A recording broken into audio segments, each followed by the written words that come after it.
Huh, there we go. All right, now I think you can hear me. All right, for some reason it just wasn't working. So I just added the same thing again, and now it works. So very interesting that something out in the software world said, hey, today don't work. All right, cool. So I guess it works now. Hey, welcome to Forex.Today, everybody. It's Monday, the greatest day of the week. Why? Because then we get Monday, we get Tuesday, we get Wednesday, we get Thursday, we get Friday. Price action, profit raining from the sky. The prophets of rage.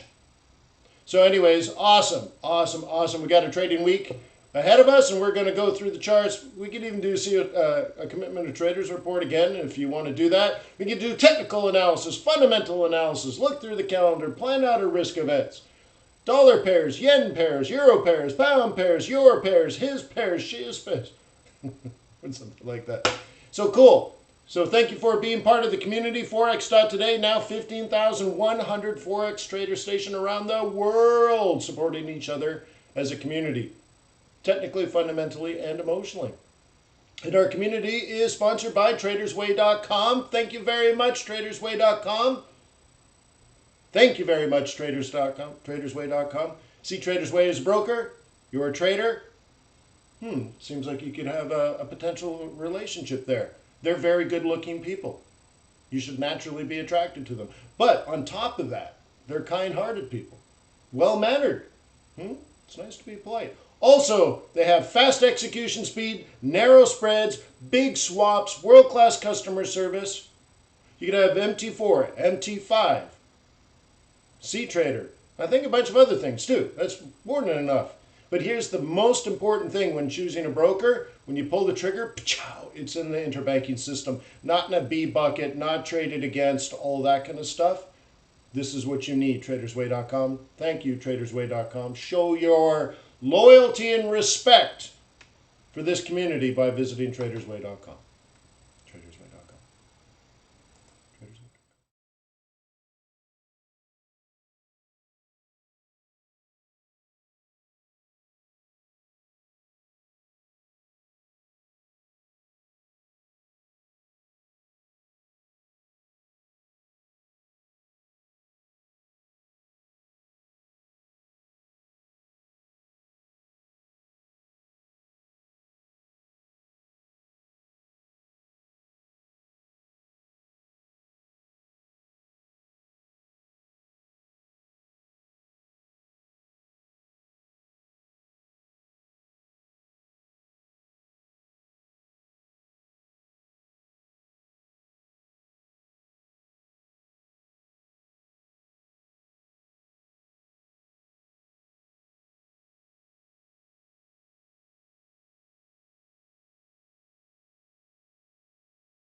Wow, weird world today.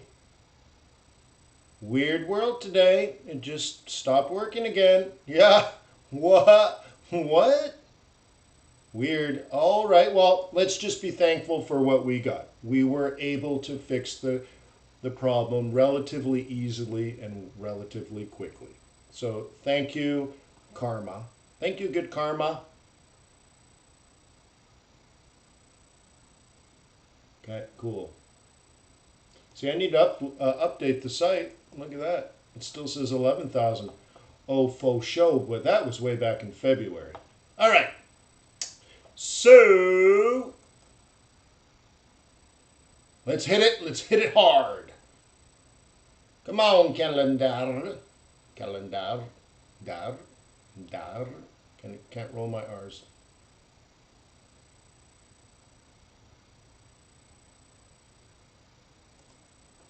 You are not a phone. All right. Let me. How's the sound? I guess it's good. How's the sound? Coolio. So let's take a look at medium and high risk events this week. And the way to look at it is there are moments in time which you would expect some sort of volatility. You don't know how much because you don't know the results. But you could look at these as opportunities to throw down trades, opportunities to throw down scalps, but you can also look at them as moments in time where your long-term bias could be under threat. And especially if you're only sitting on like 22 pips profit and you've been on that for hours or days, and then suddenly the news comes out, it could go against you on the short run. Remember, in economics, there's short run and then there's long run. In the long run, you're right because you've done your fundamental analysis and you know the direction of the trend. But it doesn't mean it has to go that way today or in the next 2 hours. So if your trades are vulnerable, like you're only up 50 pips or something, okay, these are the moments in time when risk will increase. And then, of course, if you're up 500 pips, then don't worry, don't sweat the small stuff.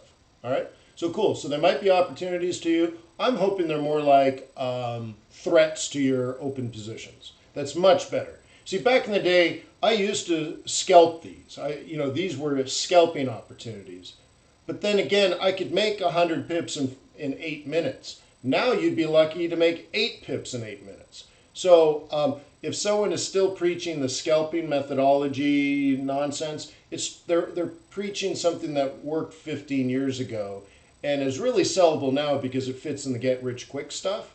But if CAD news comes out and it moves 18 or 20 pips, it's crumbs, bro. It's crumbs. But they do provide lubricant to the foreign exchange machine, if you think of it that way. I look at Forex as Newtonian physics. Okay? So anyways, let's go through this. Yen, yen, yen, yen, yen. Cool. We want to see exports. We want to see this going up. Okay? Then we got the Aussie news. Okay, fine. Housing. Okay, housing. Well, I'm assuming you're already doing this, right? You got the RBA come on, right? You're going to go through the RBA meeting minutes. So I'm already on tomorrow. I'm not thinking today. That's something you should have planned yesterday. Anyway, so going on to tomorrow, we got some more Aussie stuff, but it has to do with housing. Now, housing for Australia is interesting because it is part of their, let's say, economic challenges. Sometimes the economy is horrible and housing prices are way up. Okay? And so anyways, we want to see if money is still flowing or if there's temperance here because everyone's lost their job or if there's support because the economy is growing, whatever. Pay attention. This is one important subset to the overall economic analysis of Australia. I don't think it's going to be a ginormous importance, but nonetheless, you need to be on it. Okay, core CPI out of the UK, great. CPI out of Europe, great. CPI out of Canada, great. And then, our CPI has been headlined recently. But it's really not that important, which is really funny. There's so much more going on in the world right now than whether we went from 0.25 to 0.28. But I'm always surprised by how much professional investors, economists, traders struggle with this idea of where's inflation, where's inflation, where's inflation. And in particular, with all that the Fed's been doing and all that the government's doing, all this money is going to lead to rampant inflation, inflation, inflation, inflation, inflation, inflation. Why is that not necessarily true or not even likely to be true? I know really smart people are very worried about this, but the key component, they're missing something very, very important. Does anyone know what it is? Why is there no inflation in the United States?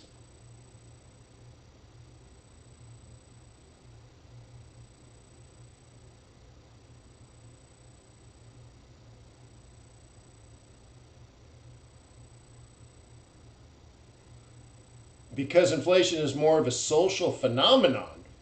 Interesting. I don't think I would go that angle, but that's interesting, Javier. Oil demand? No, not really.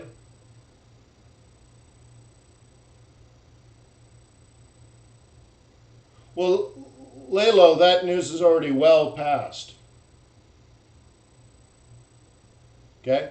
But it shows the recovery of that industry, which is important. You might also lay low you might also want to look at demand for refis and new mortgages. Okay,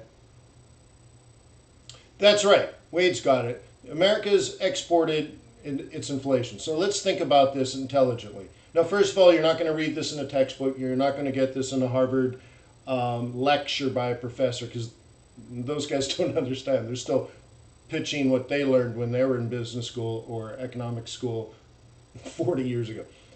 So let's go back to, let me ask you a question. When did the United States have high inflation?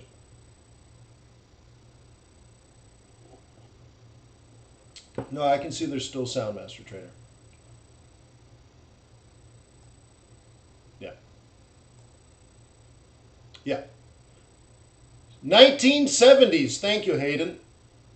1970s. So what happened at the end of the 1970s? And you can say Paul Volcker. That is a correct answer, but let's put Volcker aside. Let's put the Fed aside. Let's talk about economics. Okay? What happened when you think of international political economics? So I've taken a class on it. Very fascinating subject, by the way. It's the combination of politics, wink, wink, wink, and power. Power and money, okay? Oil crises, yeah, okay, but that's what gave us high inflation, or one of the key contributors. But what happened that would have been the beginning of the end of inflation? Manufacturing went to Asia. I will go with that. Okay, let's talk about that. Okay, let's talk about that. Bretton Woods is a good answer. I don't believe that's it, but it's, again, I think that's a part of it. So let's go with this idea. Manufacturing went to Asia. So President Nixon, in the time of the oil crisis and high inflation and all these other things that were also going on, he also, and even before that, right, before he was president, he had met with China. He opened up China to the West for manufacturing.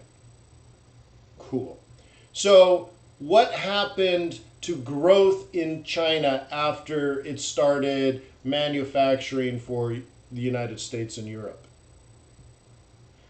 China started to grow at 15% a year. Okay? Yes, Bretton Woods had to do with restructuring Europe after World War II. And even, well, or World War I even, sorry. I mean, there was pieces to it, but Bretton Woods, yeah, had to do with a bunch of things. Key point in time for sure. All right, so China started growing at 15 and 20% GDP per year. What happened to inflation in the United States? Down, down, down, down, down, down, down, down, down, down. Okay? But where did that inflation go? The inflation went to China, and inflation went up and up and up. If you want to look at it as growth. I know we're not really comparing apples to apples, but think of it. Just kind of think of it that way if you want. Okay? We sent something to China, and China sent something back to us. We got cheap goods, which lowers our inflation. If you can buy the same thing. So the example I give is the 65-inch OLED TV at Sam's Club was $10,000 3 years ago. Now it's $2,800 this year. 65-inch OLED! OLED! So, dude, so interesting, huh? So prices come down, down, down in the United States. And so we send that's deflationary. So we send our inflationary, money, we send it somewhere else. Okay? So here's what the economists and investors that are freaking out about, like, oh my God, the Fed has printed so much money, we're going to get crushed in inflation back like the 1970s. No, dude. But we're exporting our inflation somewhere else, okay? And now countries all around the world are growing where 30 years ago they were not growing, and now they are growing, right? So there's so many countries in Latin America that are better off than 30 years ago, in Africa that are better off than 30 years ago, Southeast Asia that were better off 30 years ago. so on and so forth, Far Asia, okay? So, right? Very interesting. So what will be a key contributor to massive inflation if it does hit? What would create massive inflation in the United States? If it's not the government printing money, if it's not the Fed creating money, which are two different things, but what would create it? What would be the thing you'd need to worry about?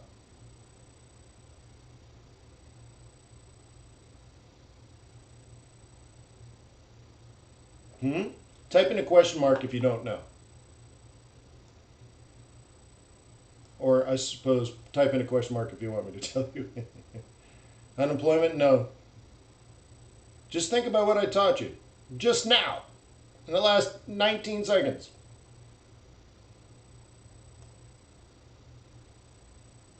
No, come on guys, I just told you why we don't have inflation. So what's the opposite? FT9's on the right trail. Decrease in imports. Interest rate. No, man. No. Closed borders. We open borders. We open global free trade. And inflation in the Western world went away. We didn't want the inflation. And sort of deflation in developing economies around the world went away. And suddenly there's inflation, but only because now they're getting money. They're growing. Now, of course, you still have bad inflation, and that's just from mismanagement. But there's good inflation, right? Right now you can go around the world to many small sort of emerging market countries and see they're booming. You're like, oh my God, look at this place, right? So if the one thing I believe you need to worry about is closing the borders. So like, let's take another look at this. Let's go to exotics. I don't even know if I still have it or not. Let's move this one and let's do.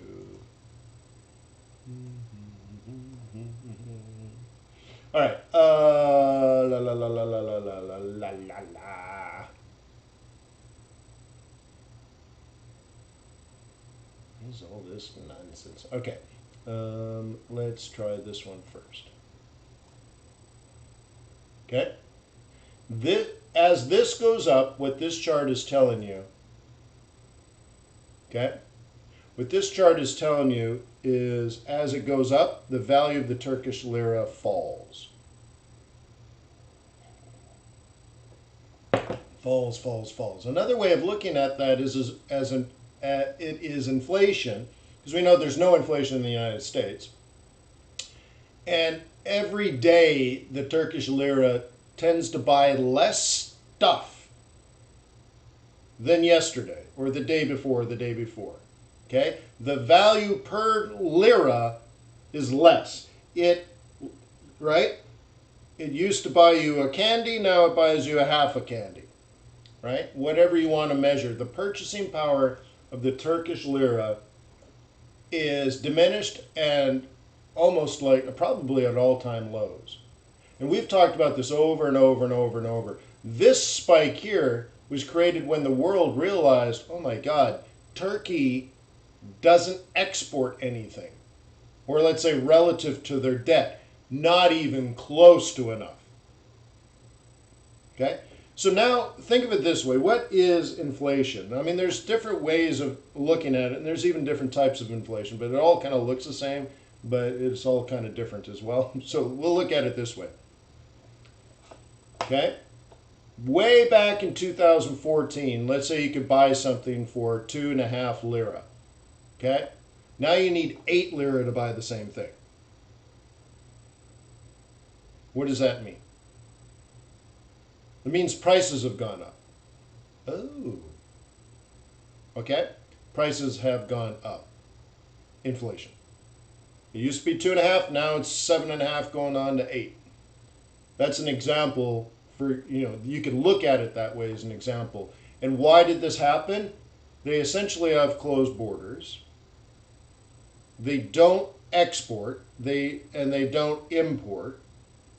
okay, or at least their exports are way less than they should be, which is a form of, maybe it's not a closed border, but their behavior as a country, their behavior as an economy is one and the same. If you don't export, okay, you don't get foreign currency. Now, on top of that, then they went out and borrowed a whole bunch of foreign currency, but they don't have any foreign currency to pay it back because they don't export anything, therefore they don't get foreign currency. So their central bank has a whole bunch of lira. Nobody wants the lira. It's worthless and getting worth less every day, right? It's literally worth less than last week, worth less than last year, worth less than 10 years ago, okay? It's worthless, okay? And so now they don't have any foreign exchange. They have a currency that's crumbling and prices are skyrocketing and it's really bad. You can think of it as if borders around the world close, whether it's a political choice like the Trump administration picking a battle with China, if that creates a closed border, you have to say, that could be an inflationary pressure. Okay? And you should also look at countries around the world and say the closed borders, what happens to the currency. We'll pick any example, and I think I studied, what was it, El Salvador versus Honduras back in the early days, I don't know, 50s and 60s. And we studied their economies of closed borders. And you can see that trade collapsed and prices skyrocketed because they had closed borders. Right? And part of it is scarcity because you don't have enough of what you want. And therefore, if someone's got that thing, the prices go up. And okay, if you have more than enough, like if you come from, I don't know, let's say, I've never been to Cuba. I want to go to Cuba. But let's say, the classic example is you go to the store and you want to buy some bread and some sandwich meat and some milk, and you show up and they're like, well, we don't have any bread, we don't have any milk, we don't have any sandwich meat. But if you want beans and rice, we got a whole bunch of beans and rice. You're like, I don't want beans and rice. I want some milk. I want some bread. I want. And they're like, we don't got that. And then someone comes around the corner and is like, hey, you need some milk? You got cash, right? And all of a sudden you're buying milk in the black market for 10 times what you should be paying, and therefore it's very inflationary. Okay, there's scarcity creates it, so on and so forth. Lack of specialization, and there's all kinds of things. So when I look at when I hear these experts that are like, the Fed printed all this money, it has to lead to inflation. No, it doesn't. It didn't do it last time. Back in 2008, we printed $1 trillion. Had no effect except bringing jobs back, right? So, of course, I'm talking about a reserve currency, so it's slightly different, or let's say extraordinarily different. But when it comes to inflation, it's more like you kill global trade, that could be a problem. Okay? Master Trader said Turkey's heading towards Greece or Zimbabwe. Not like Greece, but more like Zimbabwe, yeah.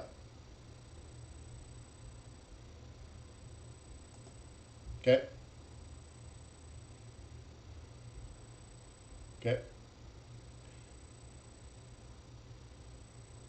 So FT9 says they have US denominated debt. Does that mean they have to pay more of their Turkish lira? Yes. Which then, in of itself, FT9, weakens the lira further. Okay. So one of the things I told you guys with this lira, I don't know, a year ago, I said, go do some research, figure out when major debt payments are due, and you're likely to see the Turkish lira collapse on those days or in those periods. Okay?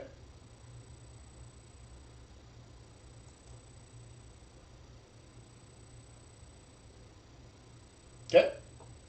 All right. So let's go back to this Wednesday, yada, yada, yada. So CPI, CPI, CPI, CPI. You're going to hear a lot in the news how important all this is, but I don't think it's that. Honestly, if you're a macro trader, you understand that these microeconomic data points are very, very small pieces of a much longer trend. And they're not likely to be meaningful. They might be interesting. They might move the market on the very short run, but on the long run, it just fits right into your model anyways, and you basically kind of already know it. Okay? FOMC meeting minutes, this is what's important. Okay? Right? Now, someone that's not on the clue train is going to pay a lot of attention to, I'm trying to get rid of this highlight now. Hello? There we go. They're going to pay attention to CPI and this other CPI and this other CPI and this other CPI. This is what matters. Okay? This is what matters. And this requires you to click on a link to get to a press release, and you have to read it. And that's much more difficult than this headline news like, oh my God, did you see consumer price index out of Canada? It came out 0.6. Oh my gosh. Holy smokes. Right? Like, who cares? In the long run, it matters. The direction it goes is more meaningful than anything. The meeting minutes is like, these are the people that control the value of the US dollar. And what they think and what they deliberate on are most important. Okay? That's the one. And the cool thing is amateurs skip that. All right. Thursday. Industrial production year over year out of Switzerland. Well, we produced 27,000 swatches. We produced 97,000 cuckoo clocks, but tourism's down, so no one's buying the cuckoo clocks. Okay? Cheese exports are strong, yeah, but cuckoo clock sales are low. Okay, great. How about monetary policy stuff out of ECB? Yeah. Oh, for sure. Yeah. You should probably read that just to look cool. Okay? German manufacturing. Well, this is interesting because they're Europe, specifically Germany. Germany is a huge exporter. Huge. Now, they like weak euro. Okay? So that's current times are good for them, but if euro dollar keeps going up, that's not so good because a Beamer, Mercedes, Maserati, Ferrari, Lamborghini, they all get more expensive to Americans. And guess who buys a lot of their cars? Americans. Okay? Simon, yeah. Yeah, I know, Simon.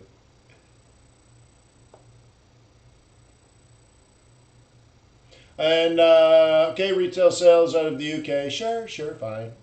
We want to know if people are crawling out of their tiny little apartments in London to scavenge for resources. Retail sales out of Canada. Sure, I bet you they're happy that oil prices are back up. Okay.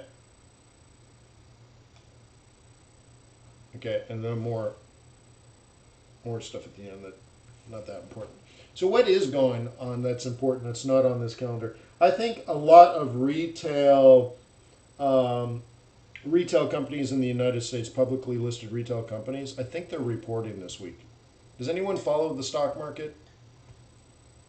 I think we have a lot of retail, I don't know, I'm guessing like Home Depot, Walmart, that kind of, the limited, these types of companies reporting. This is where you're like, online sales of Lululemon spandex pants have skyrocketed. Yeah, there are. Okay, cool. So that's kind of more of a backdrop. Like, here's the bigger question: is the Fed still confident in their policy, and will they need to change it or not? And the answer is probably not. Retail sales going up, and right?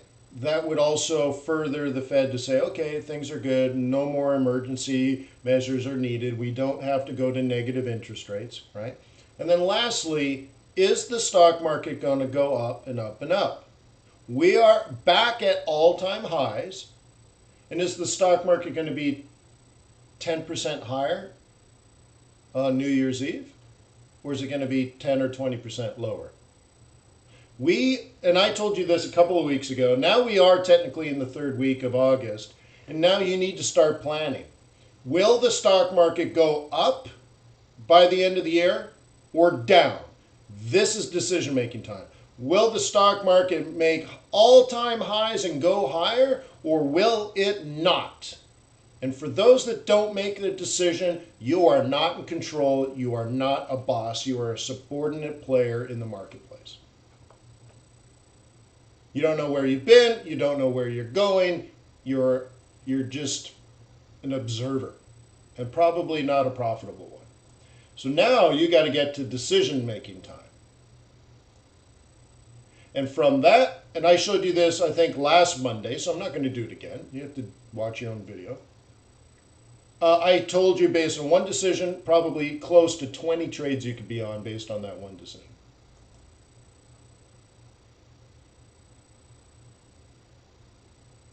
Okay? Of course, if you want to play around with this, this is something I think I did last Monday as well, so I don't need to do it again. But if you need it, it's there for you. I'll be there for you. These 5 words I swear to you. Are you looking? Can you see it?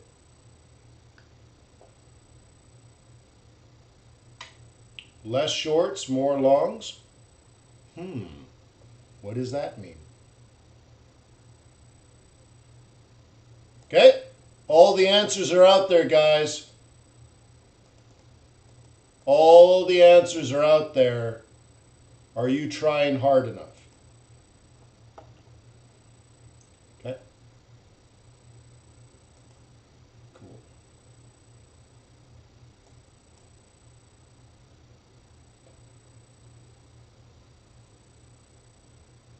Sell orders, aggressive, push upside, stop, hit off your aggressive, push downward. How to identify the big players? I just showed you. Karthik, I just showed you. So you probably want to go to last Monday's video where I explained how to use the Commitment of Traders report and why it's important to identify the big players. It shows you exactly how to extrapolate that data using facts. Most people out there that entertain you through their trading, they don't have facts. I'll show you how to this is the open positions. Here's how they get the open position data. Here's how they extrapolate who's a hedger, who's a speculator. This is how you figure out who the retail traders are. This is where you see the positions, where they are, where they've been, how they've changed, and what that means. It's all been laid out. I probably have done it 50 times. 50 times. So, like I said, all the answers are out there. It's whether you're digging. Okay? Cool. So let's take a look. Let's get in the world. Let's get in the game. Okay? Right?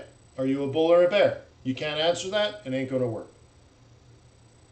Because even if you're a bear, you can say, well, if I'm a bear, where would I want to, what price would I be interested in selling? And I'd say, well, somewhere in here would be remarkably interesting. Don't you think? Okay?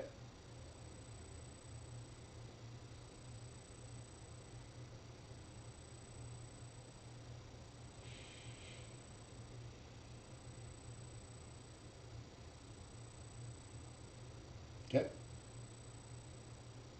Karthik, this is like the moment of truth for you, right? So you asked me a very direct question. I told you where the answer is. I hope you go do it. I hope you go do it. It'll separate the wheat from the chaff, right? The cream of the crop. There's 1% that take my advice, and there's 99% that listen and do nothing. So I hope you're in the top 1%. Or maybe it's 5%, 95%, I don't know. Okay? But I hope you jump in and, right?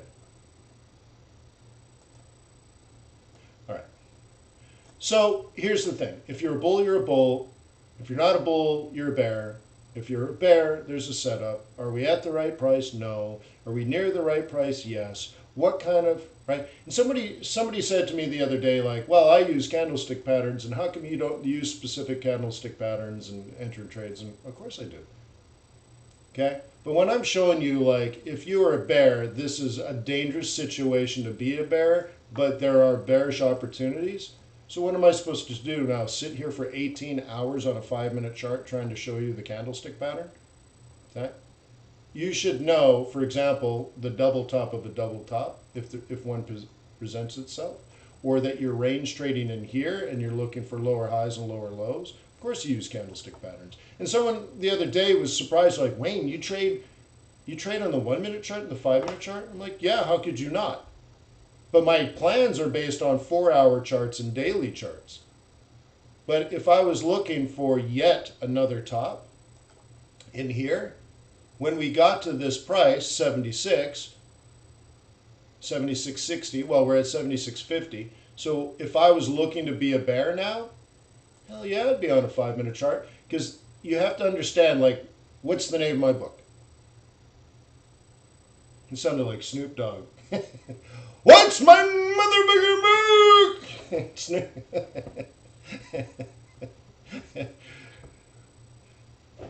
Yeah.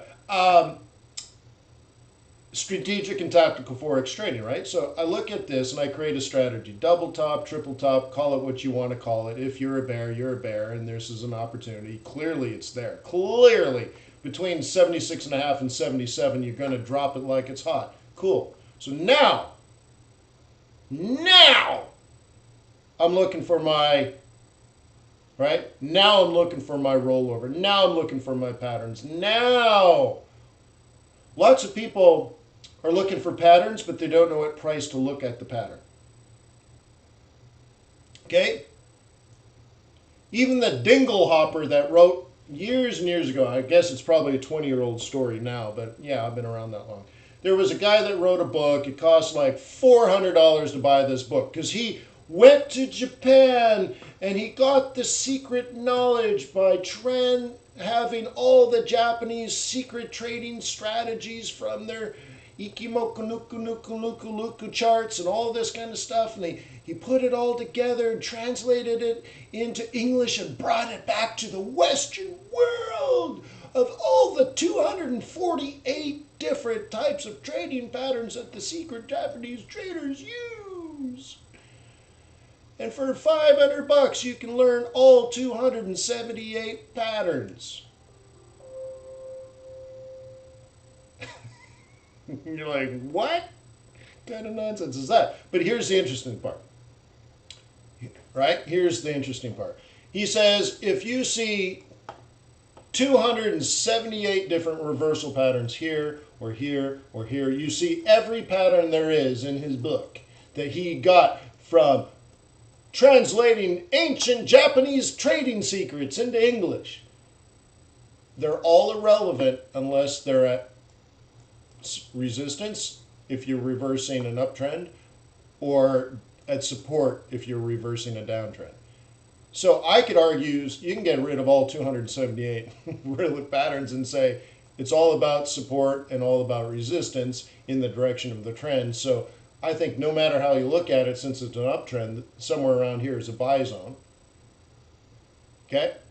And if you're a bear, somewhere up here is probably a sell zone. Okay? And you do nothing in between. So if you're not at support or resistance, there is no pattern. That's the thing. I think a lot of new traders are like, that's a 3 pregnant nun pattern. I have to do something. I'm like, why would you do something? I don't know, but the pattern told me. It's the same nonsense of like, oh my God, did you see the MACD crossover? It told me to trade, but I lost money. I'm like, dude, it didn't tell you anything. Okay? So I'm trying to say, don't get caught up in all these sort of side issues. Now, knowing what a reversal pattern is important. Okay? If you know how to identify support and resistance, but support and resistance is only interesting if you're in a trend. Which trend? If you can't identify uptrend or downtrend, then you're not going to be able to properly identify support and resistance. If you can't identify support and resistance, you can't identify any kind of pattern anywhere. Okay? And then, of course, you can't predict a trend if you don't understand the fundamentals. If you can't answer, like, why Aussie yen's going up, then even all the other stuff is kind of irrelevant. I mean, you can dumb it down and say, I don't know why, but this is up. Okay, cool. Okay? We know exactly why in here it started going up. We know exactly why. We were told to. It was like being kicked in the head by a mule. You're like, holy smokes! Did you see what the RBA just said? And do I have a shoe? A horseshoe? A bruise on the side of my head? You're like, yep, kicked in the head by a mule. Like, what happened in here set you up for years. So, like, you may not know anything about technical analysis. You're like, I don't know anything about technical analysis, but the RBA told me that they changed their policy right there. So I don't know anything else, but except down is more likely over than up.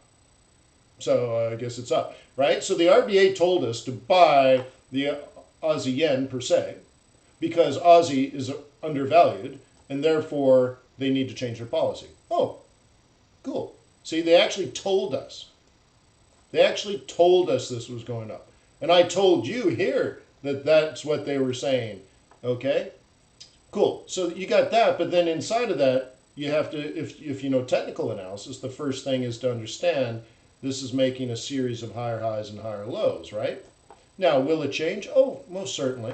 Okay? But up, up, up, up, down, down, roll reversal. Up, up, up, up, down, down, roll reversal. Up, up, up, up, down, down, roll reversal. Up, up, up, up, down, down, roll reversal. Up, up, up, up, down, down. Oh, oh, ah, oh, ay, oh, ah. Yeah. And this is where it gets interesting. For a bear. You see? You're like, oh my God, that looks easy. Well, this is what the trend is. It's in the price action course at FX Bootcamp, right? If you don't know trend, you won't know price action. If you don't know price action, you won't know how to enter and exit. And then we certainly can't talk about support and resistance if you don't understand how people trade. So you're like, okay, so this is all very basic. And now we're making decisions. Okay? Now we're making decisions. What's going to happen? Okay, you got two choices. You got these forces, and then you got this force, which I guess you could do it this way. Okay, and which one's going to work? My first question to you is, what is your bias? I don't have a bias. Then probably nothing will work.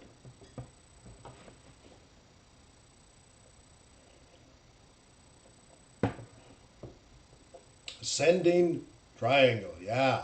So what does that mean? What does the ascending triangle mean?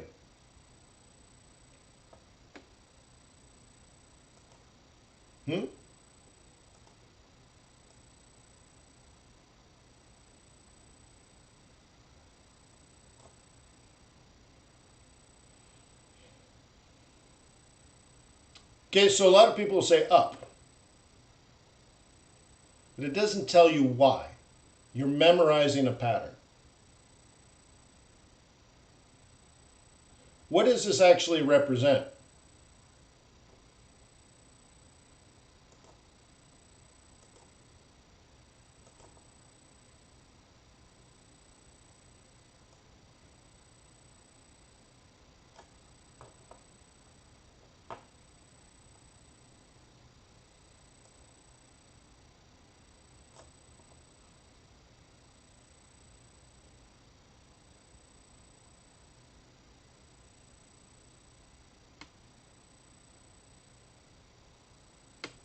Look at the calendar.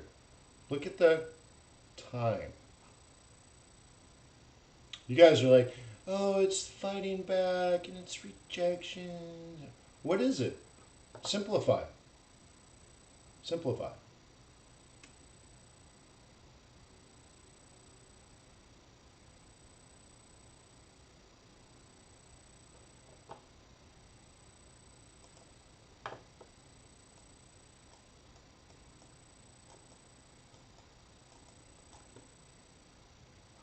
People stop trading it.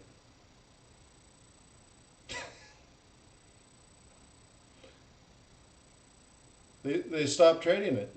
They're not even looking at the charts. You're trying to figure them out, and they're jet skiing.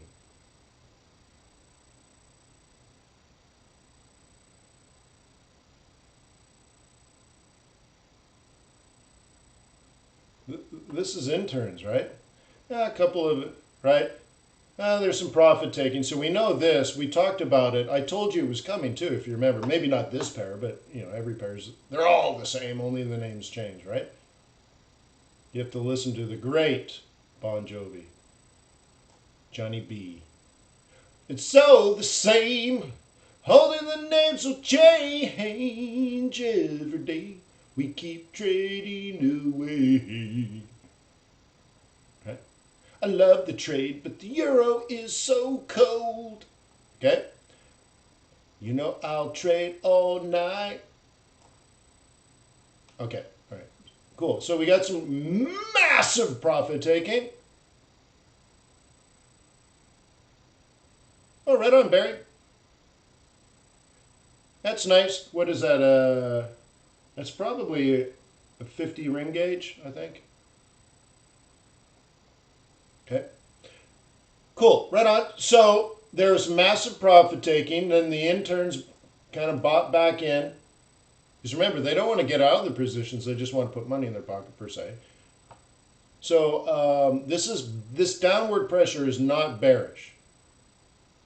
Okay. It's bullish.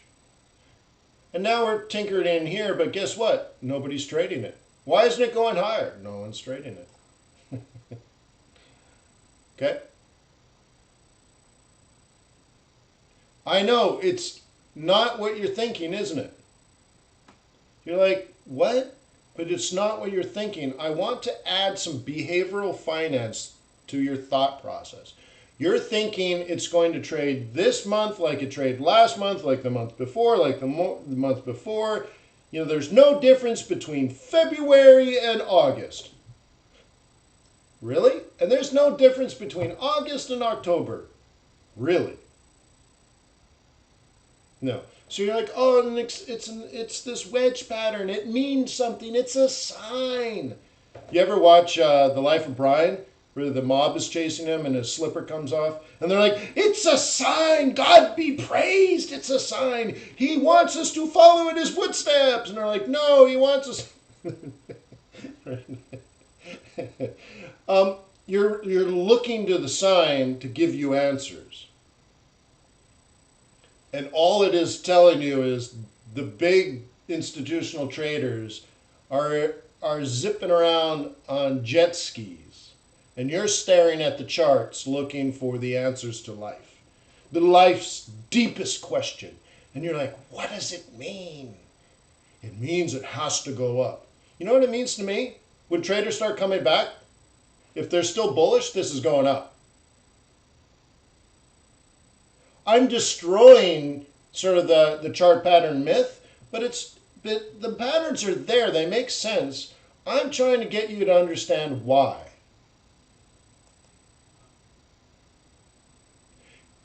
Okay, so I think early last week, so I must have had a great session last Monday, because I remember telling you things, in the next 100 days, the market is radically going to be different.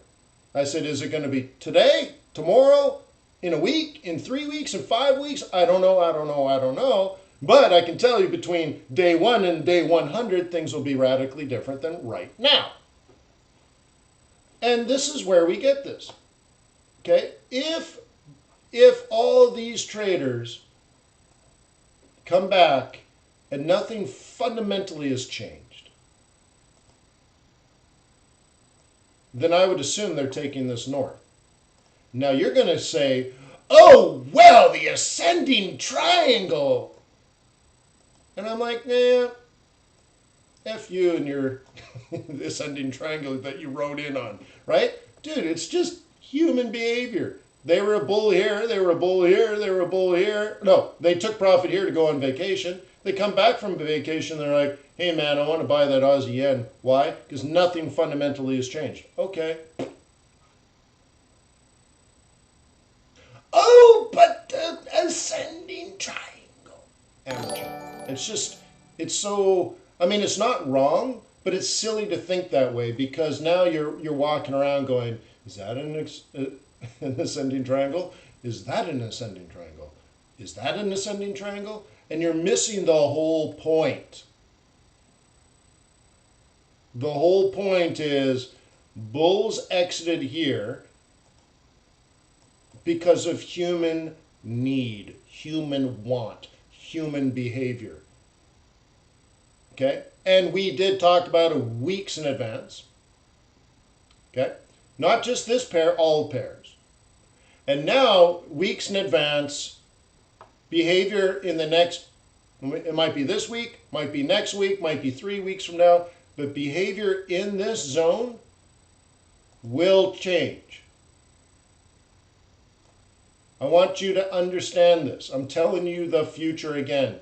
I don't give a two hoots about the ascending triangle, but it is an ascending triangle. I want you to understand what it means or why it works. And by the way, it may mean something completely different if you're looking at this on a 15-minute chart. That just tells you today. It just tells you if there's profit taking or not. And of course, ascending triangles can very quickly turn into head and shoulders patterns. And you're like, oh my God, it's not an ascending triangle. It's a head and shoulders pattern. And then all of a sudden you change and now you're fitting all your trading into these silly little patterns. I want you to understand why the silly little patterns happen and occur. So therefore, then you can say, in this case, it's not a silly little pattern. It's meaningful and it gives me information on how traders are behaving and I can assume what made them change their behavior. You understand? So no, if you understand why, it's not silly. So I'm not saying patterns are silly, but I think if you look through your charts, is that a pattern? Is that a pattern? Is that a pattern? Is that a pattern? And you are now looking for patterns, now you're silly. Okay?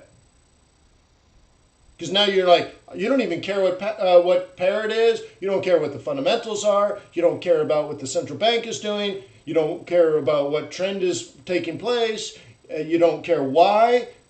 You just like, is that a pattern? Okay. Now, you can start, if you're trying to build consistency, that is one way of doing it so that you're consistent. But you still need to fold in why. Because it sets up where. Okay? If this is going to turn bearish, we got two prices.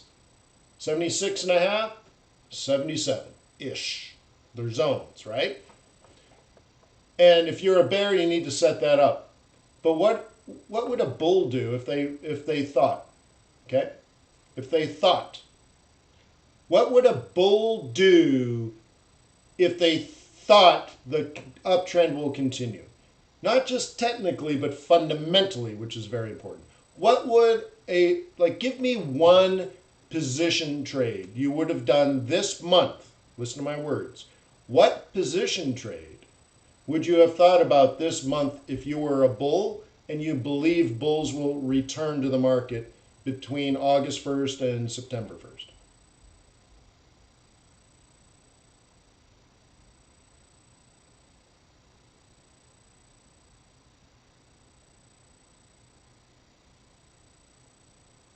One position trade that would, no, looking at this, guys, I didn't say switch. Looking at this, what is the basic, simple pattern, if you will, that would confirm or deny bullish existence and their what's the right word? Not outlook, but their intention. Up at the monthly pivot. It's a little late, but yeah. That's it, right? Where do bulls buy? You ready for this? Okay. And what day of the month do I tell you it's absolutely critically important that you need to be at your chart with your finger on the trigger, ready to fire for effect? When is the moment in time I tell you to be hot to go, HOTTOGO? We're talking monthly now, not weekly. The first day. So I'm not talking about the end of August. I'm talking about, oops, that was the wrong one. I'm talking about, oh, come on, you son of a. There we go. We're talking about this period in time here. I guess that's supposed to be there, okay? So let me ask you, is it an ascending triangle or is it just what bulls are doing? Are there bulls here? Well, here's the one place you'd buy. And where do bulls want to be at the end of the month? What's in their brain? Tell me what they're thinking.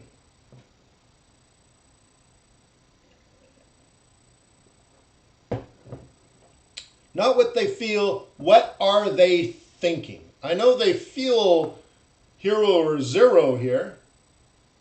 So we can understand by what they do at these prices will dictate how they feel.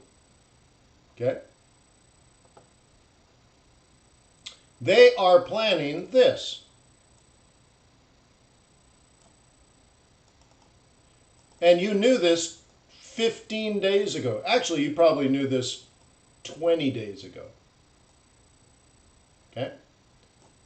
And I have to tighten this now. That's just how I drew it. Okay, they're thinking up here, guys. So, now you can extrapolate. Remember, I don't know the future, nor do you. I'm not asking you to do that. I'm asking you to look at these, I want you to look at a chart like this and see human behavior, wants and needs, greed and fear. I want you to look at it as a human activity. Forex, not Fortnite. This is real people, okay? And they're like, yeah, I want to go on vacation. What does that mean? It means you can think about this ahead of time. Okay?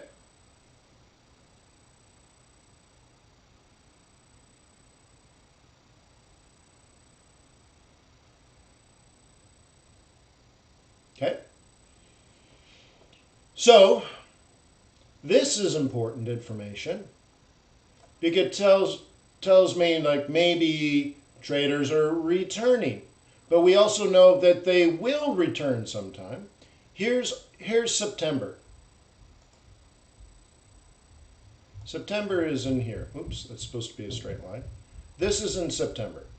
So I don't know what other human beings, we're talking about hundreds of thousands of people, big and small, rich and not really poor, but okay. We know between where we are right this second and in this space here, decisions have to be made that represent the rest of the year.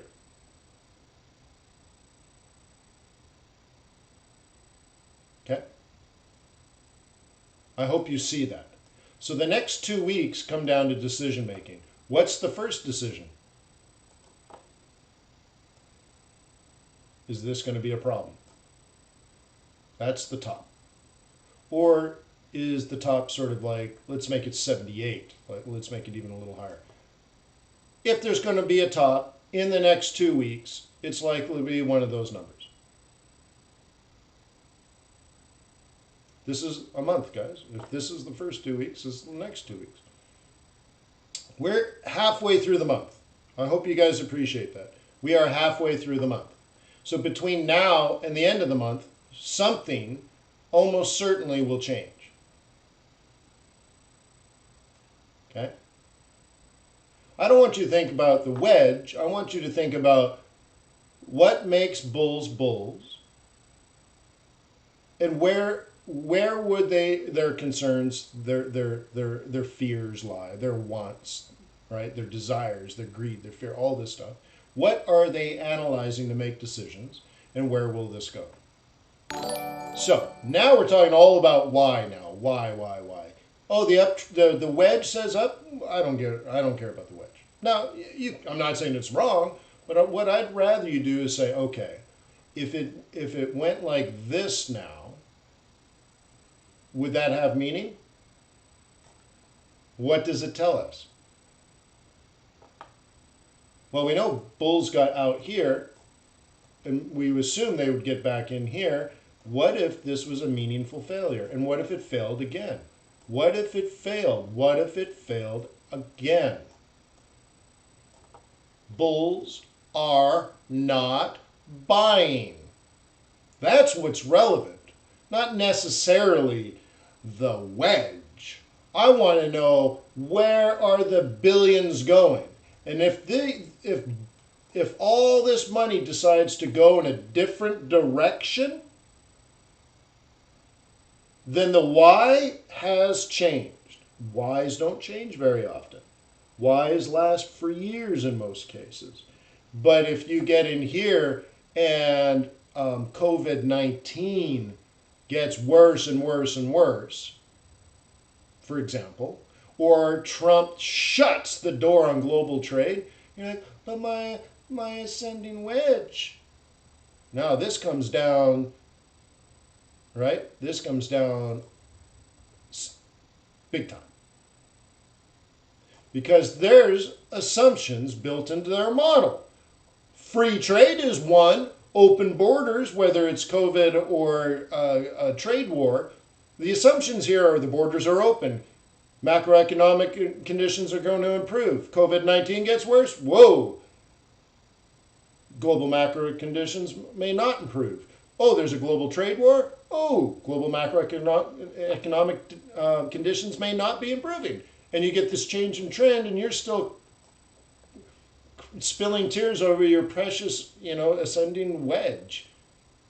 Who cares? I want you to know why.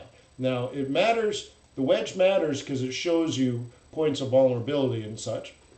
But I want you to think why. And then from here, whether you scalp, spot, swing, or position trade, really is just an issue of timing. Okay? But if you're scalping this long, but it's slowly reversing or quickly reversing, you're not getting the maximum results you could be. You see what I mean?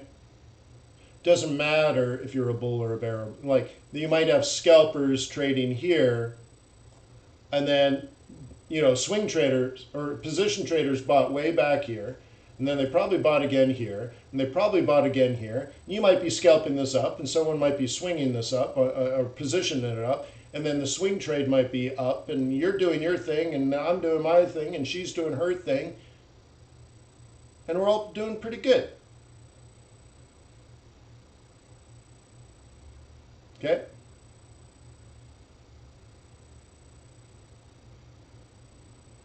Okay? And how you trade after that is all your decision-making process. And you'll notice that as a survivor, let's say, you will find the individual tactical scenarios that work best for you under those conditions. Okay? So if you're a shorter term trader, you will need larger lot sizes. It's fine. It's totally fine. It's a consequence. It's like when I talk about European capitalism versus American capitalism versus like Canadian and Australian capitalism.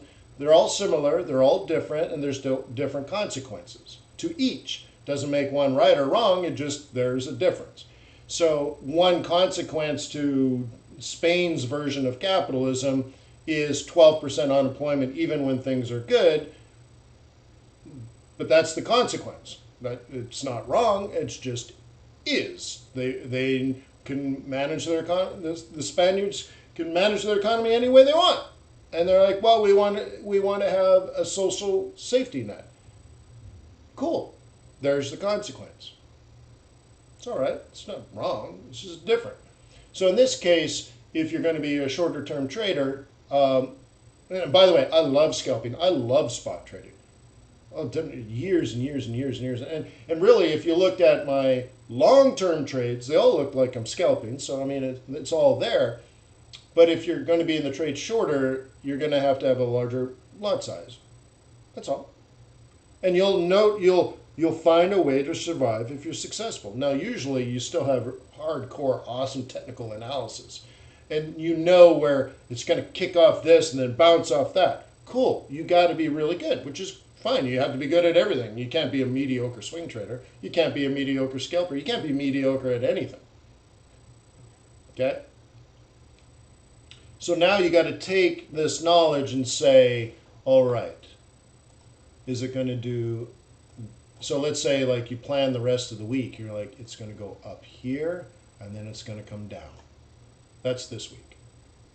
And then you're like, and then next week it's going to go up and then it's going to come down. Cool. You got 2 weeks of planning now, right? Actually, this should have not done this. I have to, let me fix that. That wouldn't work. What was I thinking? Okay.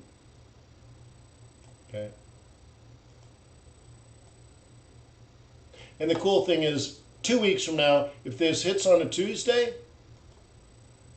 or if it hits on a Thursday, it will matter to me. Okay? So there's a plan. There's two plans. There's multiple plans here. And of course, you can you can position this. Well, you already did position this. You can swing trade this twice. You can day trade this probably 1, 2, 3 times up, 2 times down, 1, 2, 3, well, depending on if we're out of position or not. So you probably get like 1, 2, 3, 4, 6 trades in the next 2 weeks long on day trading. You can intraday trade and up and down and up and down and up and down and down and up and down and up and up and down and up, right? Up and down and up and down and down and up and down and up. And yeah, all these things, they're all absolutely viable if you're good at them, which means you better know what you're doing. So there could be 37 trades in the next 2 weeks here.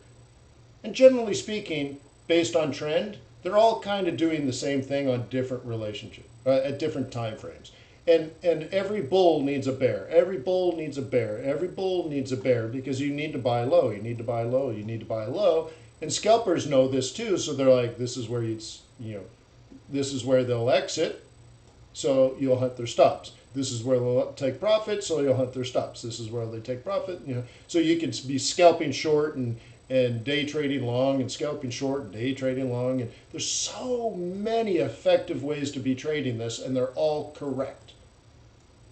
But there's consequences to each, where your stop is and your lot size, because at the end of the day, you need to make money, you need to feed your children. Okay?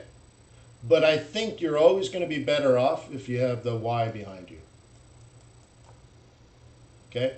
I think you'll be frustrated if you sold here and you made money, and then you sold here and you didn't make as much money as you thought, and you sold here and it just doesn't work out, and then you start selling here, and then you start selling here, and you're like, whoa, whoa, whoa, whoa, whoa, whoa, whoa, whoa, whoa, whoa, whoa.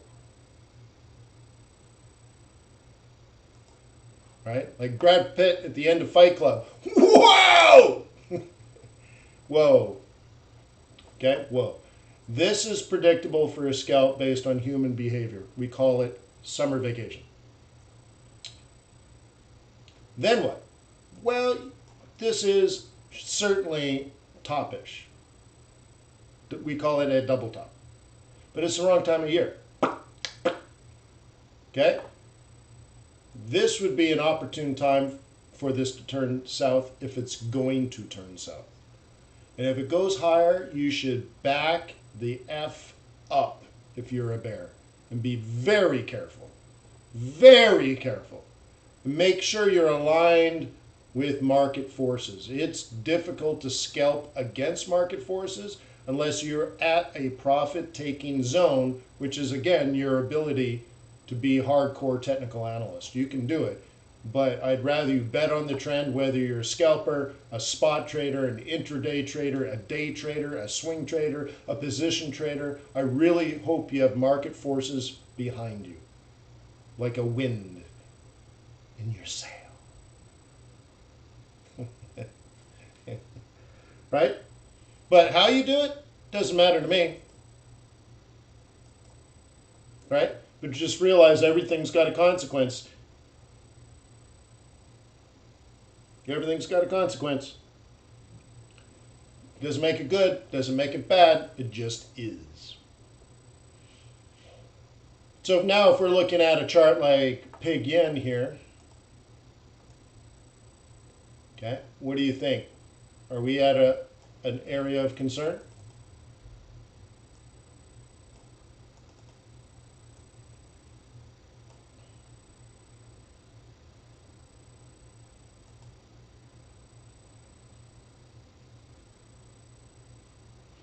Check it out. You ready? Same day the Aussie went into consolidation. Okay? Same day, same reason. Here's the recovery. Here's the ramp up. Okay? And remember, I'll have to remind you, I don't know, in our conversations down in here, I told you the smart money is going to take profit and walk away. And whatever's left is going to be the desperate traders that missed their bonus and they didn't get back into the stock market rally. They didn't do their job. They didn't buy. They went to cash or whatever, or they traded against it. Things can't get better. Things can't, and they're selling into the rally and all kinds of mistakes that happen. So now in here, the smart money, they go on vacation. And the rest are desperate to make money, and they're throwing down trades and all that kind of stuff. But nonetheless, you notice these turns are all about the same. Okay? June, right? June 1, July 1, right? Aug 1. So you have to ask yourself, is this the trend that was existing and will it exist again in the future? And do you believe the first of the month is a reasonably key point? This is Aug 1, June 1, July 1. So how are you actually planning this? This is the point. Are you even doing this? Are you even thinking this way? I don't know. I don't know what you do, right? Are you thinking this? Are you thinking this? Are you thinking this? Are you thinking this? Or do you log in saying, I wonder what's going on today? Because even if you're scalping, even if you're spot trading, even if you're day trading, there's little key pieces of information here that are important, and most of that is in the price. Most of that is in the price. Because the fundamentals I told you all existed back in here and back in here. On this pair, on the other pair, on every pair. Okay? The fundamentals are done. I told you that. I told you the day that I'm bearish on the United States dollar and probably for the next 5 years. I'm done my fundamentals. So, like, what about core retail sales? Dude, I'm done. I told you. What about CPI? What about PPI? What about BC? Dude, I told you. I'm done. I did my fundamentals.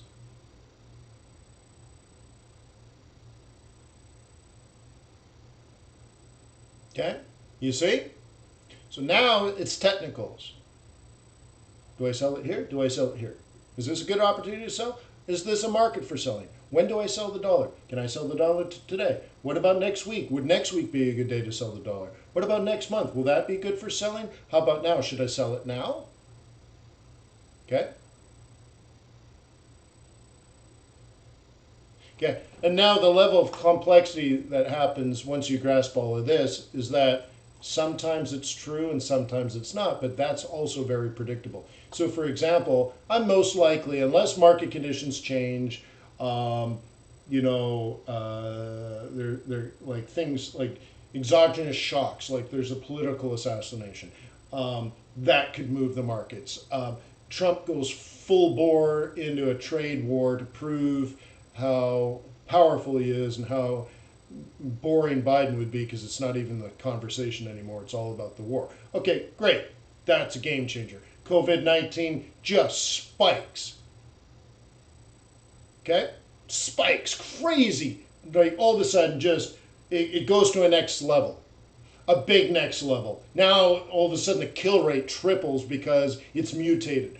Boom, borders shut. My opinion changes. But barring some exogenous shock, I will be a seller of the US dollar until December 31st.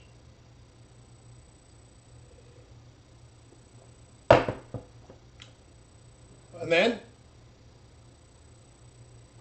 I'll execute my alpha as I see fit.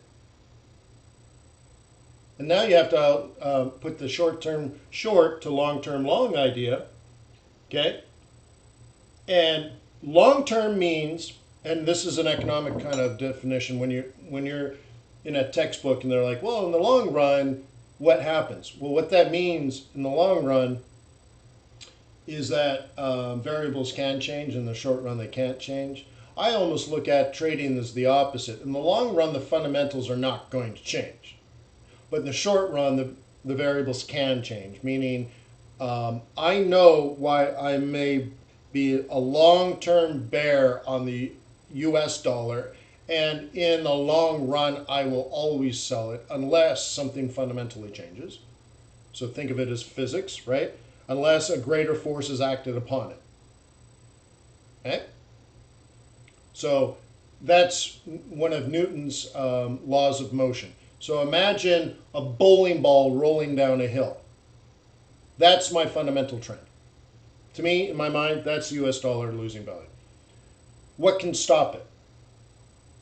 Well, you can get in front of it, and when it hits you, you might slow it down, but it's probably not going to reverse unless an even greater force is acted upon it.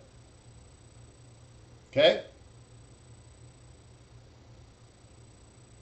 So it could be fast bearish, it could be slow bearish, and now then I break it down into that. Well, in the period of a different force acting upon it in the short run, the short variable, I could actually, under my own rules of engagement, which are my own alpha and my own ability to predict the shorter term moves, I might for 3 months or 3 weeks, let's say 3 weeks, and then another 3 weeks and another 3 weeks, I could actually buy a dollar, even though I'm bearish, but I understand other forces at play in the short run, right?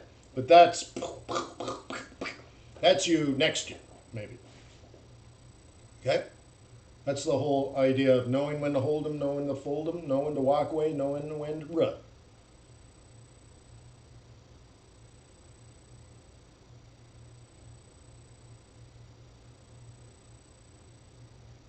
Oh, I missed it. Which one? Yen? What about yen? What about yen? What about yen? Well, did you go to the Bank of Japan and read their news release from Thursday night, Friday morning, I think it was? Might have been Wednesday, Thursday? Thursday?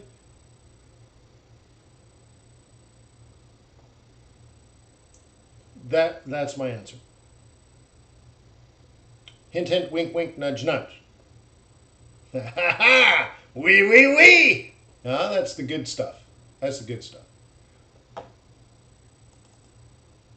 Maybe that's something we can discuss on Thursday.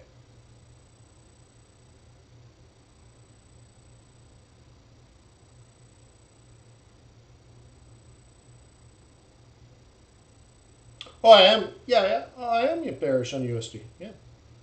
Maybe not today.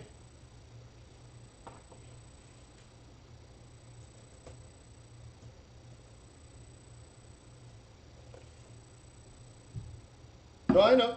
I know.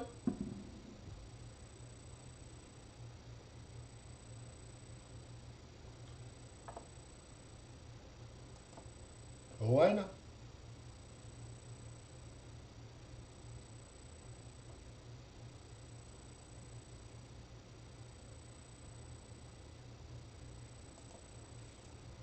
We done, right? Anyway. So anyways, neato. So one of the things you can do in here, because all information is in the price, it's not, right? You can see what's going on here. So one way of looking at this is if we're down here tomorrow, what does it mean?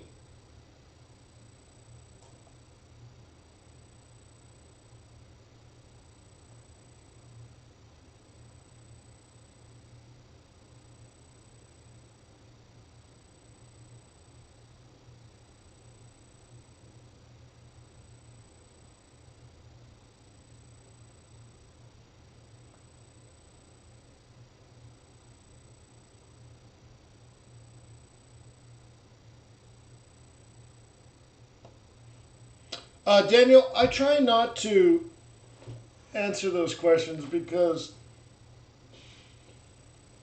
like I'm telling you, lots of people freak out. Freak out. So I'll give you an example. And the question here is, oh, what do you do? And I tell them I'm a Forex trader. Usually I just say I buy and sell money, and they don't get it. And that's the end of the conversation. That's fine by me.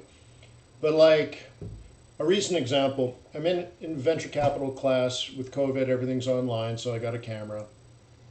And people are usually like, holy crap, what do you do? And I'm like, I'm a Forex trader. Oh, I want to be a Forex trader. My cousin's a Forex trader. Or I tried Forex trading. And students, like, no joke, all of a sudden the conversation switches to me. And the professor's like, okay, well, let's get back to what we're, let's get going.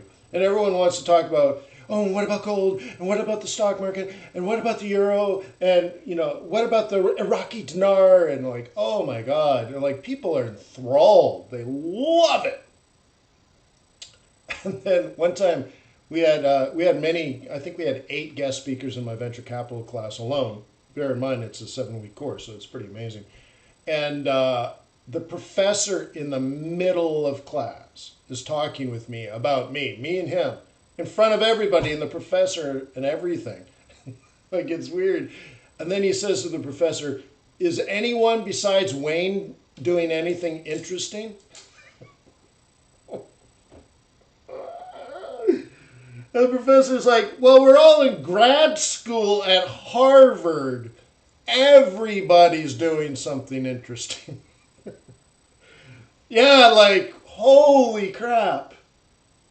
Yeah. So anyways, so that's just funny. So how do people, like, part of your question was how do people respond when they found out you're a Forex trader?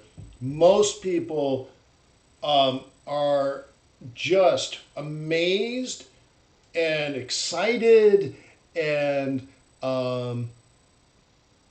even if they don't understand what you do, like, whoa, and do you do Bitcoin? Right? It's people love it. You're like a rock star, instant rock star. Okay? So most of the time, I play it down. Honestly, it's like a doctor. If you tell them you're a doctor, people are like, well, I have this sore foot. Let me show you. I have this open wound on my foot from 4 weeks ago. Let me take my socks and shoes off and show you. You're like, dude, I'm drinking a martini. I'm not interested in your open wound. And by the way, I'm a doctor of philosophy. So put your clothes back on, right? So, yeah, most people don't understand, so I play it down because honestly, I don't like going through the conversation. It gets weird. So I'm like, nah, I buy someone. Like, what does that mean? I'm like, I'm a trader.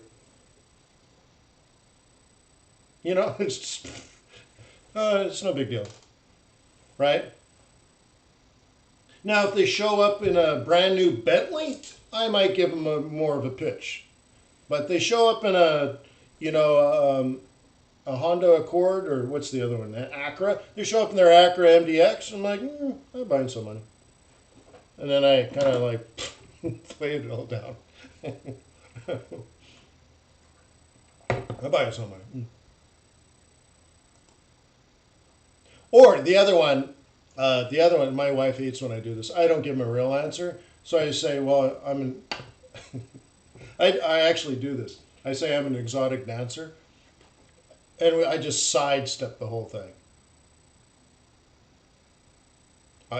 And she hates it when I do that, but exotic dancing is, right.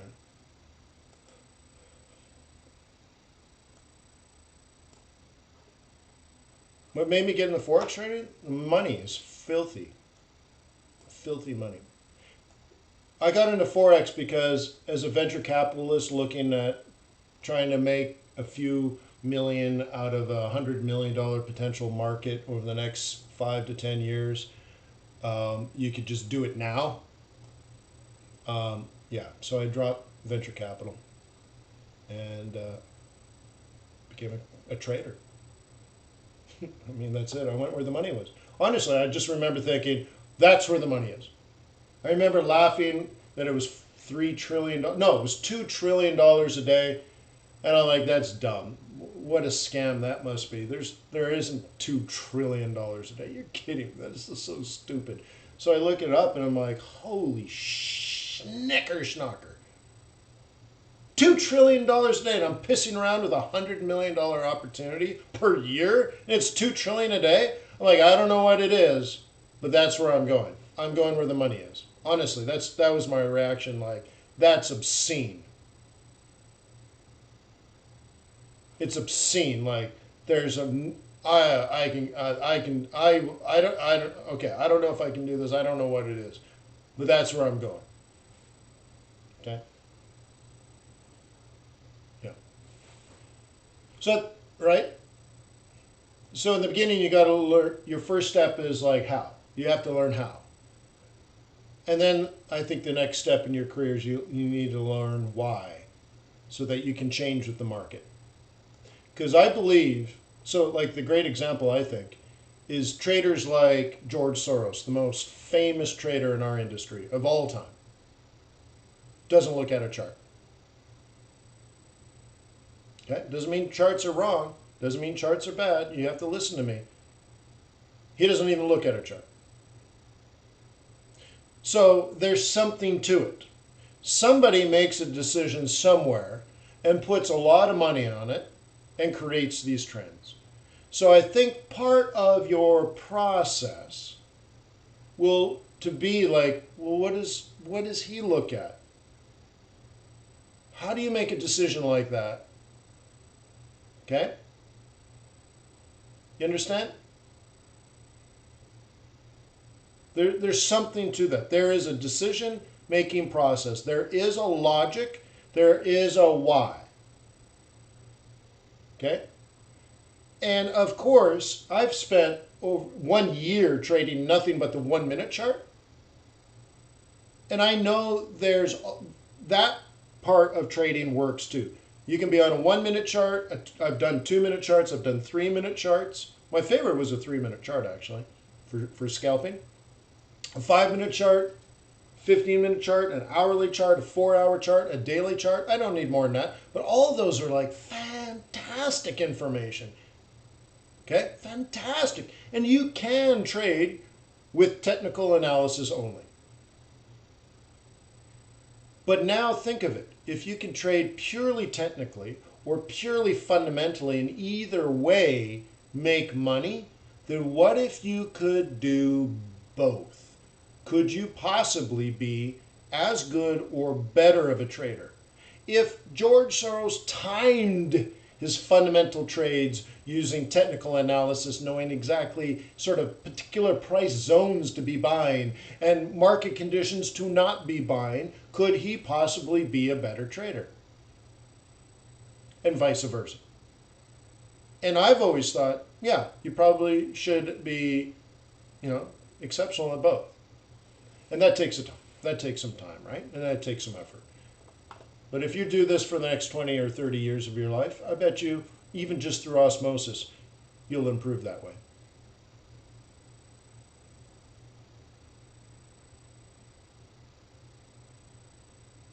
Ed, the only thing that truly matters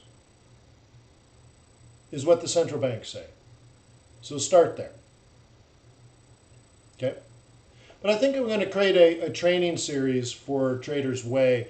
And I think one of the things I'll do is break down GDP into news releases so that you know the difference between CPI and PPI and PCE, and, right?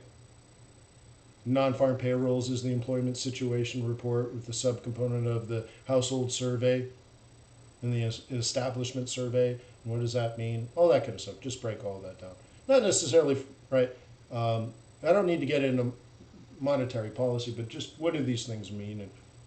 And you guys might find that very helpful. Thought I could break down some technicals, break down some like how to use MT4, MT5 kind of stuff. I think that'll be fun. So, I'll probably talk to them in the next day or two about doing that. It's just been in the back of my mind. Okay. Cool. So, I think I'm done. Any last questions, soldier?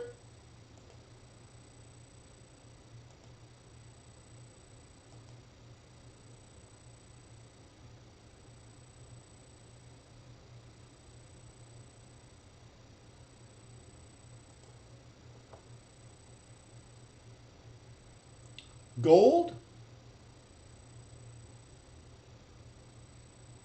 I can do gold. How many people want me to do gold? How many people want me to do gold?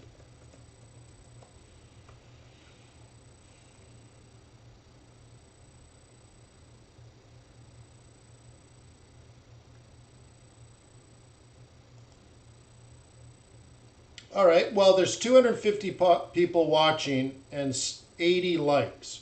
So how about when we get to 125 likes, I will do gold. I will do gold when we hit 125 likes. That's 50% of people like it, and the other 50% can't click a thumbs up button. Ken, you got to go through fxbootcamp.com first, and in there are, yes, we have weekly meetings. We do swing trading and fundamentals.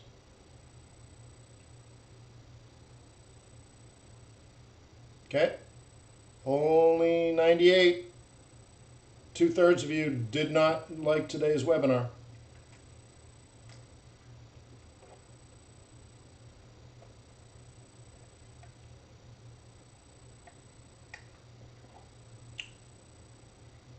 Long ways to go yet.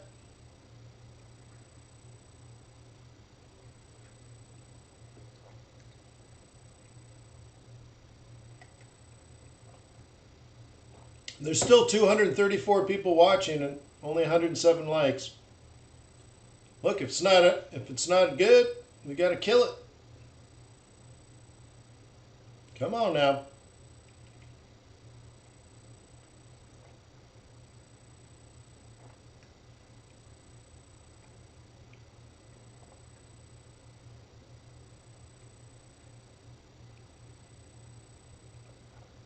Well, Daniel, you have to ask yourself, will that strengthen the currency or weaken the currency? We're still only at 110.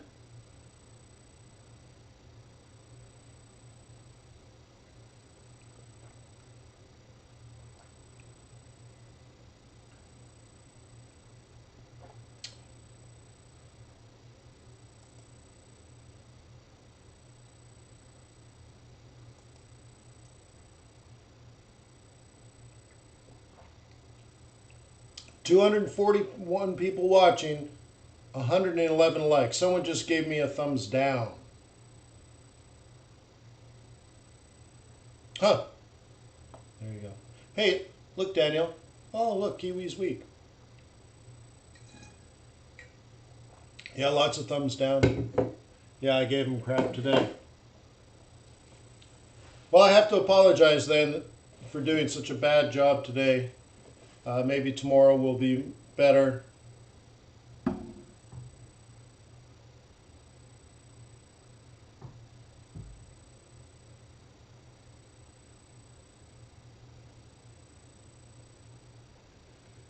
No, again, there's still almost 240 people watching. No one wants to click the like button. All right.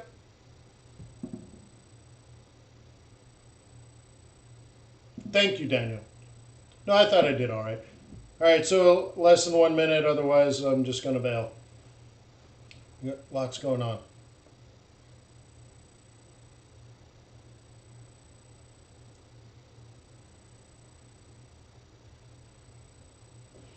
Boo, boo, boo. Look at the dollar tank. Beautiful, beautiful. But look at the end. Wonder why.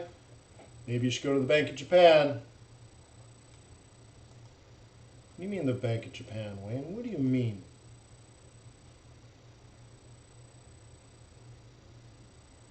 Yeah, what is good, Jimmy? You're right.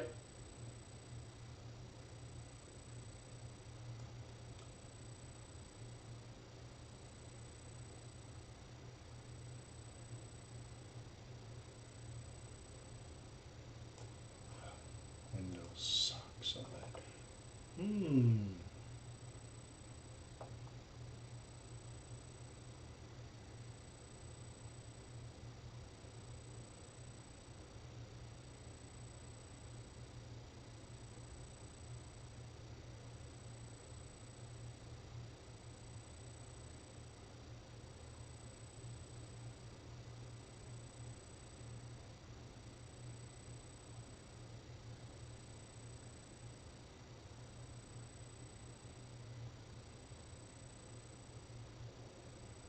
You get all this wonderful information, huh?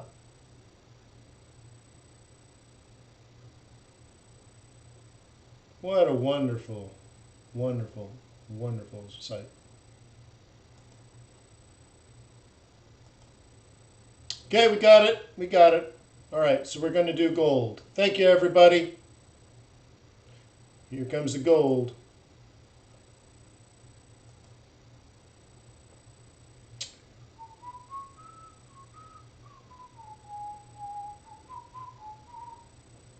I guess we have got to go through the commodities. We'll do that.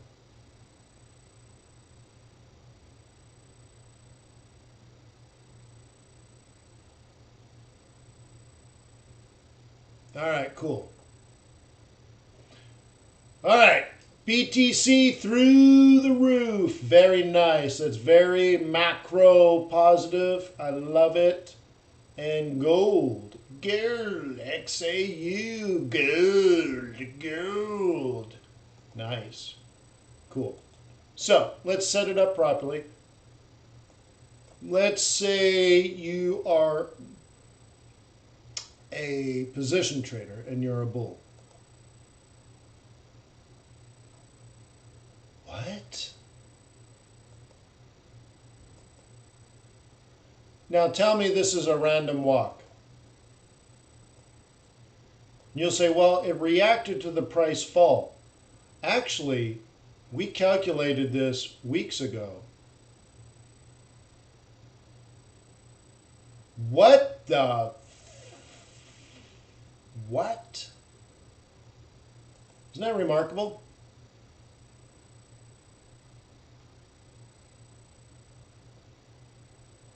Isn't that remarkable?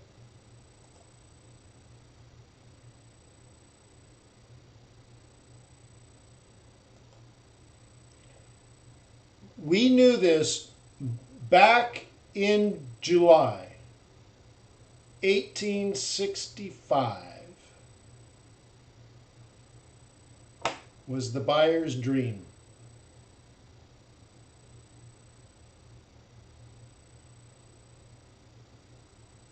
What? Crazy. Craziness. Crazy. Crazy for loving you. All right. So, are you a bull or are you a bear? So today's Monday. You know, I tell you every day that you need to be buying when the market opens on Sunday. This is the monthly bottom. This is the weekly bottom. So I argue that if you're a bull and you simply did your job, you're long. What's the big deal? And the way I've taught you in all the training courses at fxbootcamp.com, you are buying right in here. Okay? And that's that. That's a fact jack. That's an 8 to 12 hour period. We call that the Asian fade.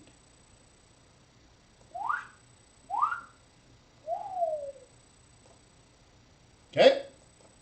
Let's dip even further. Let's tiptoe even further, eh? Let's day trade this sucker. So we looked at it monthly, we looked at it weekly, and now we can do day trading. Okay, let me zoom back in. Let's put this hourly now instead of 4 hours. Okay, here's the buy zone for today. Okay, the buying price was somewhere in here. Your stop goes below the daily S1, and you're up. Boom, boom. All off the London Open. Shanghai Open, London Open. Remember, you also knew this was the weekly buying price, and you also knew the last wave down was the monthly buying price.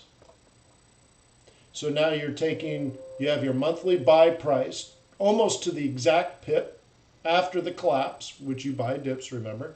Then it rallied up and came down into your Monday swing. So now you got your fundamental long, let's say, your monthly long. There's your weekly long, and this is your daily long. And then I'm sure if you threw down an intraday trade, it would be much the same. But this is what I talk about when ideally, your long, your medium, and your short-term trades have congruency. Okay? So I want you to think of this is the first few minutes of the London Open. Let's do this in dark. This is the first few minutes of London Open. This is the first few minutes of the day. And then going back, we have the monthly buy price, which we knew 3 weeks in advance. And there's something to this congruency, don't you think? And here's tomorrow's trade plan. You ready? First thing, if you use price action, you're going to look at this and say, that was resistance, this will be support. If you're using daily pivots, you're going to say this area here. If you're using moving averages, you're going to say something like this. And all you know is maybe she fades back and you go, pa-chow.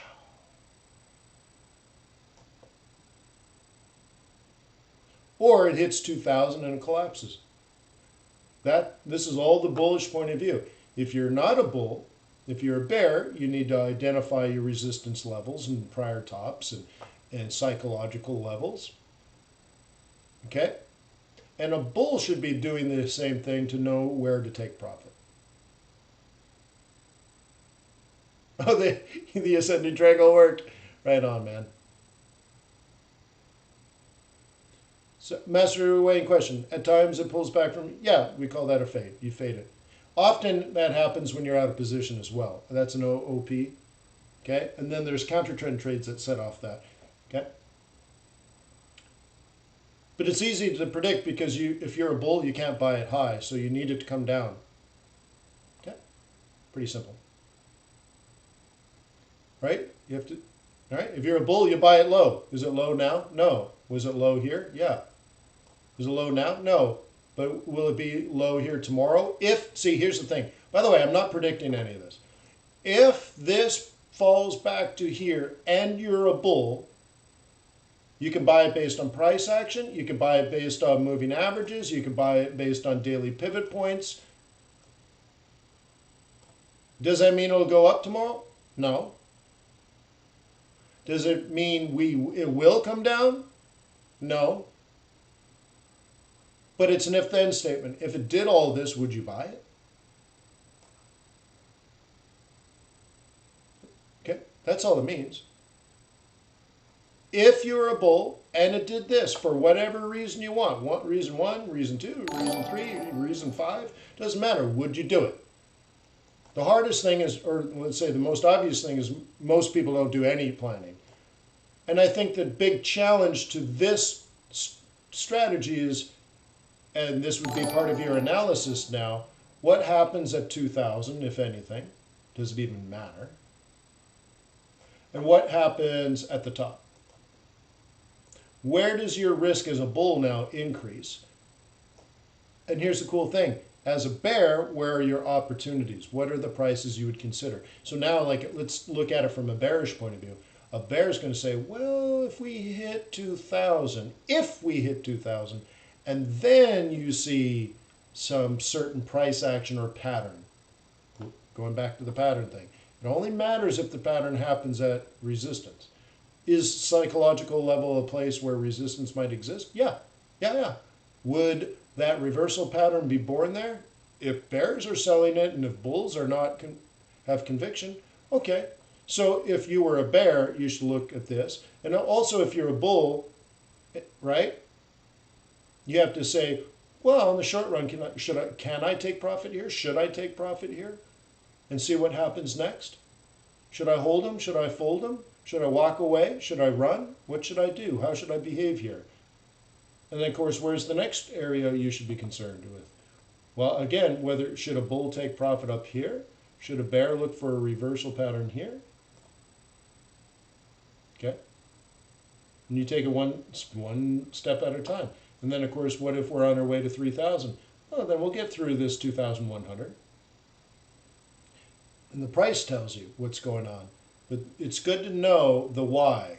Because if you think the US dollar is going to continue to weaken, then half your trade is done for you. If the policy at the Fed and macroeconomic conditions dictate that the dollar weakens, then half your trade is done. Okay? Also, you're understanding that it's very much likely foreign central banks buying gold, and you know why. I've taught you 2 or 3 or 4 times recently. If you understand the why and the consequence of the why, now you have strength through your understanding and knowledge, otherwise known as veritas. Illuminati.